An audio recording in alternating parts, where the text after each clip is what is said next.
The lineup for the 2025 Premier League of Darts has just been announced, and I'm going to pop it up on the screen. But of course, Luke Littler is in there as the defending champion and just won the World Championship not long ago as well. The top four automatically qualify, so he's joined by Luke Humphries, Michael van Gerwen and the world number 4, Rob Cross. He's also joined by the returning Nathan Aspinall, who could count himself a little bit fortunate to retain his place, but he does, as does Gerwen Price, another one who might feel a little bit fortunate. And then two people who were not in it last year who return this year, both participated in the Premier League before. Number one is Chris Dobey, who not been great on the TV until the World Championship, made the semi-finals of the World Championship, losing to Michael van Gerwen, and won 3 titles on the Pro Tour this year. And of course, everybody's favourite, the People's Champion Stephen Bunting. He makes his return after many years away to the world's elite. He's 5th in the world, a career high world ranking for him. He won the Masters 12 months ago, his first ever major in the PDC, and of course made the semi-final of the World Championship, losing to eventual champion Luke Littler. A couple of notable omissions, the two that dropped out from last year: Peter Wright, 2-time champion of the world, who's endured a bit of a torrid time this year and last year, to be fair. The 2 dismal Premier League campaigns lately. Did win a Euro Tour this year though, and had a little bit of a resurgence in the recent World Championship. Many people expected him to lose very, very early on, but he made the quarterfinals, losing to Stephen Bunting, and he actually beat the, at the time, defending world champion Luke Humphries. But he's, despite being a mega popular character, despite that mini resurgence at the World Championship and the fact that there's 2 Premier League nights in Scotland, he doesn't make the cut for the first time in over a decade.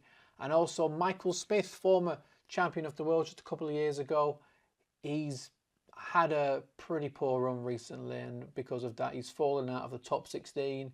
He will admit to anybody that he's not had a good year, so he'll need to bounce back in 2025, and I'm sure he will, but he drops out of the Premier League. Nathan Aspinall, as I mentioned, he's not had the best years either, but he's got such a hugely popular character. His walk-on sets the crowd on fire. So he's got a point to prove in the 2025 Premier League. Now, he's more than capable of doing it, but he does have a lot of work to do to make sure that he's in there for next year. And of course, Gerwen Price, who again has had a poor year by his high standards, no longer the Welsh number 1, but probably saved his place by reaching the quarter-final of the World Championship. Now, he's been very critical and very vocal about the Premier League. He doesn't like the travelling, he doesn't like the format.